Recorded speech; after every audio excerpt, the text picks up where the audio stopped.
Fala galera, beleza? Esse vídeo aqui vai ao ar no dia 24, eu vou estar falando sobre carnaval, né? Aproveitando que esse dia 24, né, domingo, seria equivalente à quarta de cinzas no carnaval normal. Então essa altura todo mundo já bebeu, já passou vergonha, agora só sobra aquela ressaca moral, né não? Então já que todo mundo já aproveitou, se divertiu, eu vim aqui agora puxar vocês um pouco para a realidade do que é nascer no Brasil. Por isso eu vou aproveitar para falar sobre carnaval. Esse vídeo aqui vai ficar um pouquinho mais longo do que de costume porque eu resolvi fazer um conteúdo aprofundado sobre esse tema. Então eu vou explicar logo para quem chegar agora e não me conhecer ainda. Esse vídeo vai estar separado em 3 partes. Na primeira eu vou fazer uma introdução falando sobre uma notícia recente ligada ao tema. Na segunda parte eu vou fazer a crítica social e política sobre esse assunto, vai ser a hora que eu vou aprofundar ele um pouco. E na parte final a conclusão, onde eu vou puxar números, valores, financiamentos, empresas que recebem, por que recebem, quem deixa de receber. É o caminho do dinheiro.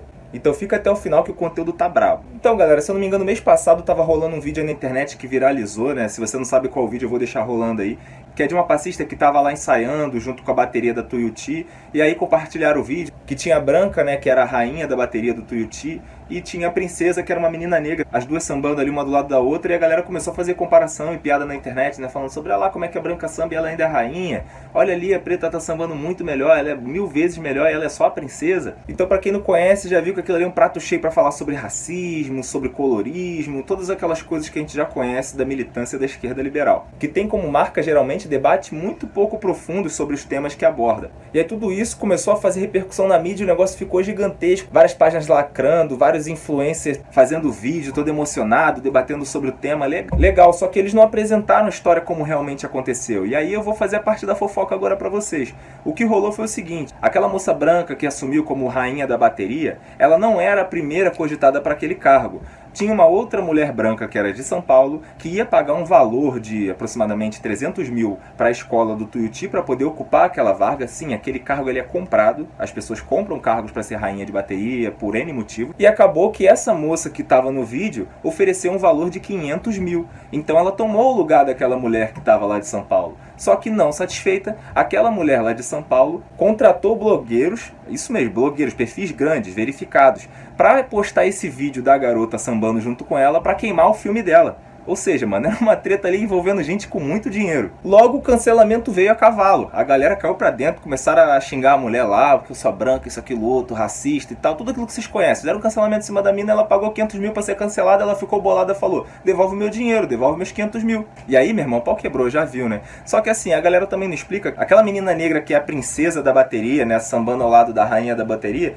ela é nora do presidente da bateria. Ou seja, não é uma mina preta da favela aleatória qualquer que tava ali ocupando aquele lugar. Ela tem a indicação, ela conhece, não tira o mérito dela, ela samba pra caraca mesmo, mas ainda assim ela faz parte da família da galera que já tá lá comandando. E acabou que quem saiu bem nessa história foi ela, né, que ela viralizou, ganhou seguidores, parabéns, reconhecido o talento dela. Só que é claro que isso deu meio que um choque ali já antes mesmo do carnaval e já jogou o algoritmo lá em cima, né, porque começou a debater racismo, etc e tal. Como você pode ver, né, estava sendo esperado que esse carnaval de 2022 fosse o carnaval mais preto que já existiu. Simplesmente porque os enredos vão falar de racismo, vai ter várias alegorias pretas, etc, candomblé, umbanda, símbolos de matriz africana e etc. Engraçado, né, que só lá em 2019 saiu uma manchete, né, falando que a escola do Tuiuti era a única que tinha um carnavalesco que assinou por conta própria o seu enredo para uma escola, né, da ala principal, que para quem não sabe é aquela que envolve dinheiro de verdade. Então, sobre todo esse contexto que eu apresentei da notícia, a gente tem que parar para pensar sobre como as coisas estão sendo debatidas hoje. A militância liberal, ela sempre vai fazer esse trabalho de debater as coisas aqui na superfície, ela não quer aprofundar porque ela não enxerga a estrutura. Só que quando você mergulha na estrutura dos problemas, geralmente você chega no mesmo ponto comum. E é esse ponto que tem que ser debatido. Quando você fica no colorismo, no isso é racismo, você não sabe quanto dinheiro está rolando por trás, você não sabe que aquela branca que você cancelou lá é quem estava pagando 500 mil para aquela escola, que às vezes não vai receber tanto financiamento. A Tuiuti com certeza vai receber, mas outras que são menores não vão receber tanto financiamento e elas precisam desse cargo que é leiloado, que é vendido, para pagar fantasia do pessoal, para pagar salário da galera do barracão. Então quando você tira menos 500 mil porque a rainha é branca, você está tirando da boca do favelado que está trabalhando no carnaval, que depende daquele dinheiro para sustentar sua família. Então com um discurso de ajuda, de combate ao racismo, você tá ferrando outros pretos, tá entendendo? Os pretos da favela. Não é toda escola que consegue colocar a galera da favela para desfilar como rainha porque não tem condições financeiras para isso. Só aquelas que recebem bastante patrocínio que têm a disponibilidade de fazer isso, porque o dinheiro que seria oferecido naquele cargo não vai fazer tanta falta. Então tem famosas que pagam muito mais do que 500 mil para poder desfilar lá. Tem outras que são tão famosas que nem pagam, mas elas pagam a fantasia porque aquilo ali é um mercado, você está no palco para o mundo todo te ver. Então a escola ganha, o artista ganha, a influência que quer lá aparecer ganha, e o pessoal que trabalha no barracão também ganha o seu. Então agora a gente vai entrar na segunda parte do vídeo, que eu vou aprofundar um pouco as informações sobre o que acontece no carnaval. A primeira delas, que eu já posso trabalhar com vocês aqui, é sobre o subsídio que o governo federal e o governo do estado do Rio de Janeiro dão às escolas que disputam a série especial. O valor de investimento do estado no carnaval no Rio de Janeiro gira em torno de 26 milhões, sendo 1,5 milhões para cada escola do grupo especial, estou falando de umas 12 ou 13 escolas,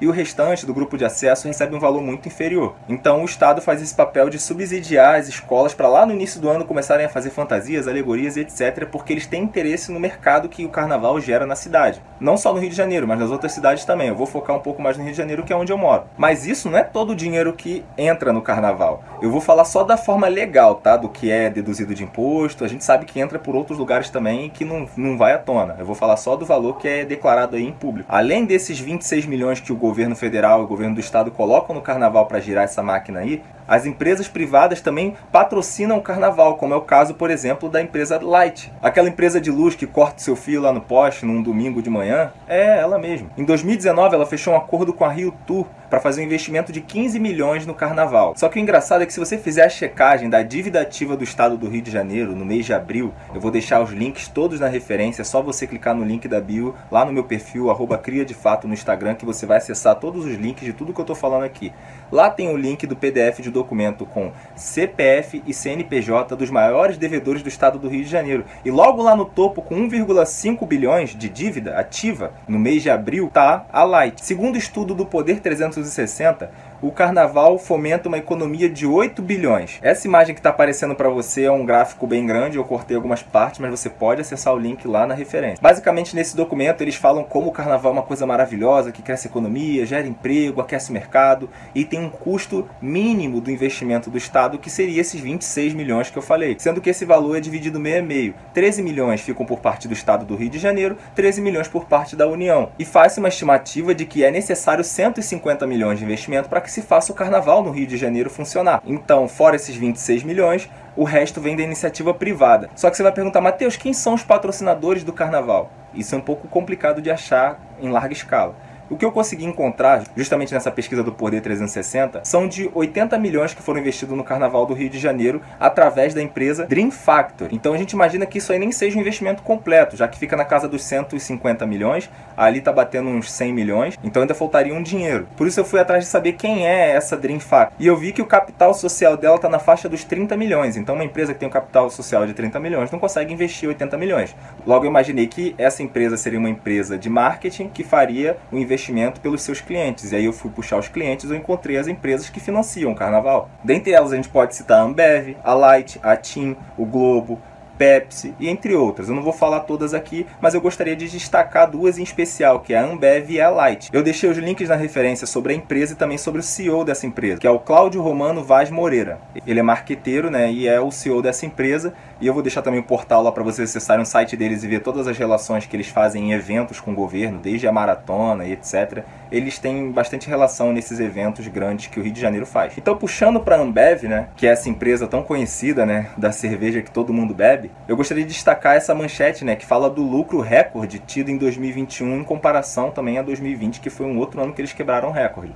Então, em 2021, eles tiveram um lucro de 3,2 bilhões, batendo o recorde de 2020, que tinha sido uns 2, alguma coisa bilhões. É muita grana. Mas você vai falar pra mim, Matheus, em 2021 não teve carnaval. Tudo bem, 2021 não teve carnaval por causa da pandemia, e a gente pode fazer um debate para um outro vídeo sobre o crescimento do comércio digital, a uberização do trabalho, problemas psicológicos associados ao confinamento da pandemia, o crescimento do consumo de álcool, os problemas que isso geraram, as questões psicológicas, e aí sim também a gente debater sobre o crescimento desse lucro mesmo num período de pandemia. Já que só durante a pandemia o Brasil ganhou uns 40 novos bilionários, né? Eu fiquei sabendo de uma parada assim. Então, para finalizar essa última parte, antes de entrar na parte final onde eu faço a conclusão, eu gostaria de deixar também para vocês um link do Impostômetro, que está lá na referência. Não deixa de ir lá acessar os sites. onde ele trabalha com percentual de imposto sobre o consumo durante o carnaval de cerca, em média, aí, entre o menor e o maior, 50% em produtos como, por exemplo, uma lata de cerveja. Ou seja, quando você consome no carnaval, você está consumindo e gerando imposto e gerando receita que vai para o Estado, mas esse dinheiro vai para onde? Você já se perguntou para onde vai o dinheiro do carnaval? É um mistério, né? Uma incógnita. Então eu acho muito importante você conhecer essa questão tributária, de saber quanto sobre aquilo que você consome você paga de imposto e para onde, teoricamente, esse imposto tem que ir. Então agora, na parte final desse vídeo, eu vou deixar vocês com a tela do meu computador, onde eu vou estar detalhando algumas documentações, falando de valores e sobre beneficiados por programas do governo. Então assiste que tá bem legal e finaliza esse vídeo. Valeu, muita informação importante. Fala pessoal, então essa parte eu vou fazer no computador para mostrar para vocês como se relaciona algumas dessas empresas, né, famosas com o governo federal, o governo de estado. Como vocês podem ver, em 2016 a Light recebeu uma isenção de 85 milhões, né, para fornecer energia extra em jogos de futebol. Esse projeto foi aprovado pela LERJ, né, mas esses 85 milhões são apenas metade do que foi proposto pelo Poder Executivo, que indicou 170 milhões. Então 85 milhões é muito, mas ainda poderia ser pior, poderia ser o dobro. A gente está falando apenas de 2016 em um único caso específico. Outras isenções ocorrem sem nem ser citadas, como esse projeto aqui do Guedes e do Bolsonaro, né, durante o governo Bolsonaro, que dá crédito de 1,5 bilhões para empresas devedoras, empresas que têm históricos de pegar grandes empréstimos no BNDES, né, e demorar anos para pagar. Então são sim empresas privilegiadas que recebem apoios, subsídios enormes do governo, não só do governo Bolsonaro, durante o governo do PT e outros governos, porque é assim que a política brasileira funciona. Os grandes recebem todo o apoio, o Estado é gigante para eles, para nós é um Estado mínimo. Por isso eu vim no site do BNDES para mostrar para vocês, né, a prestação de contas do BNDES. Se você não sabe como acessa, vai no link da minha bio, que lá eu deixo todas as informações, todos os links, vocês vão vir para essa página aqui. Aqui vocês conseguem ver data de contratação, valor da contratação, nome do cliente, os maiores valores contratados. Vocês podem ver que no mesmo dia foram feitos vários e vários empréstimos, já somando valor de milhões, tipo, para a empresa em 2002. Quando o salário mínimo era uns R$300. As primeiras dezenas de empréstimos foram no mesmo dia, com valores aproximados de 100 mil, totalizando milhões de reais aí. E aqui a gente vai para o último, né? Eles vêm pegando dinheiro todo dia, todo mês, e isso vai se repetindo. E vocês podem ver que com poucas diferenças de meses, às vezes de dias, até vezes no mesmo dia, eles pegam dezenas de empréstimos em valores altíssimos e vão aumentando conforme os anos. Aqui tem registrado 1.160 empréstimos, né? E nem todos liquidados. Eu vou botar agora aqui no último, que foi em 2016. Eu não sei porquê, depois disso não tem mais nenhum cadastro de empréstimo ali no BNDES. Mas a data final que consta aqui é 2016. E algumas são liquidadas, muitas são ativas. Acho que a grande maioria estão aqui como dívida ativa. Vocês podem ver que são valores de milhões. Mas de qualquer forma eu vou deixar o link para vocês fazerem essa análise por conta própria. Outra empresa que eu me dei o trabalho de procurar aqui é a Light, né? Você tem que jogar esse nome todo, senão você não encontra ela. E o que foi registrado aqui só no BNDES foram 10 registros, né, em valores milionários, somando tudo bilhões de todas as contratações que foram feitas. Vocês podem ver o valor aqui, eu vou deixar o link para vocês. E são essas empresas que têm esse crédito, têm dívida em ativo desde 2016, não pagam suas dívidas e recebem isenção de imposto e dezenas de benefícios fiscais dos nossos parlamentares, do nosso Congresso. E ainda assim são empresas que são vangloriadas pelos governadores, vereadores e até mesmo pela grande mídia, né, pelos investimentos de alguns milhões que eles fazem no carnaval para poder girar a máquina que gera 8 bilhões ao estado do Rio de Janeiro. Só que o que eles não te falam é que dentro desses 600 milhões aqui cabe quantos carnavais? E desses 400 milhões aqui? Desses 600 milhões aqui? E esses quase 1 bilhão aqui? Quantos carnavais o Estado custeia para essas empresas? A gente está falando de apenas uma. Somadas, essas empresas todas aqui, Ambev, Pepsi, todas aquelas que eu mostrei para vocês que estão no hall dessa empresa, a Dream Factory, né, que é constada lá no Poder 360, na pesquisa deles, investiu milhões no carnaval brasileiro, né? E no caso, quando a gente está falando dos clientes, Ambev, Caixa Econômica Federal, Embratel, Heineken, Light, entre outras empresas, né, que fazem esse investimento massivo no carnaval do Rio de Janeiro e de outros estados. Então aqui no vídeo eu apenas foquei na Light e na Ambev. Tem muitas outras, tem muitas dívidas, muitas isenções, muitos empréstimos. E é para aí que vai o dinheiro brasileiro. Então os 8 bilhões que entra para o Rio de Janeiro, também entra 2, 3 bilhões para a Ambev, 2, 3 bilhões para a Light e para as outras empresas que estão aqui. Então, quando o Estado fala que as empresas investem para fazer a máquina do carnaval girar e todo mundo sair feliz, na verdade, é o Estado que cria a máquina, o Estado que compra as peças, o Estado que monta a máquina, o empresário senta em cima dela, faz dinheiro, sai, depois desmonta a máquina e a gente paga pelo desmonte também. Quando eu falo que o Estado faz alguma coisa, estou falando com o nosso dinheiro. Então, o Estado cria o jogo, onde os empresários ganham e saem, porque a máquina não é deles, a máquina é do Estado. Eles tiram deles, eles tiram o lucro deles e depois recebem isenções das dívidas deles, que o Estado investiu. E nós que pagamos altos impostos para consumir uma latinha de cerveja da Ambev, somos quem se ferramos no final e ficamos com a dívida. Tem um vídeo aqui no meu canal que eu falo da dívida pública brasileira, também é uma coisa muito importante de vocês terem noção, porque muito se fala da roubalheira, muito se fala da corrupção, muito se fala do porquê o Brasil é um país como é, mas pouco se fala reais nomes por trás disso, dos reais interesses, como a máquina funciona, quanto a gente está falando, de quanto dinheiro, para onde ele vai, por que não vai para onde. E é por isso que eu gosto de trazer esse tipo de vídeo para vocês. Espero que vocês tenham gostado. Isso aqui é só uma introdução para vocês poderem buscar mais sobre o assunto, para tirarem suas próprias conclusões. Então, se você gostou, vai nesse meu canal aqui no Instagram, que é @criadefato, @criadefato. Dá uma maratonada nos vídeos, que eu trago muita coisa interessante e vou estar aqui fazendo esse trabalho para você. Então, galera, se vocês gostaram do conteúdo que eu tô trazendo, não esquece de me seguir para isso ajudar no meu alcance. Compartilha esse vídeo nos seus stories, porque ajuda muito. Tenho o objetivo de estar expandindo esse projeto. Quero fazer um podcast para estar trazendo informações muito úteis para vocês. Ainda mais num momento como esse, onde informação de qualidade é muito difícil de encontrar. Então, por favor, clica no link aqui na minha bio. E lá você vai estar encontrando o meu livro físico, o meu e-book, que você pode também me chamar na DM. Tem um link pro Apoia-se, para quem quiser ajudar nesse projeto do podcast. E também tem um grupo do Telegram para debates, valeu? Tamo junto, fé em Deus.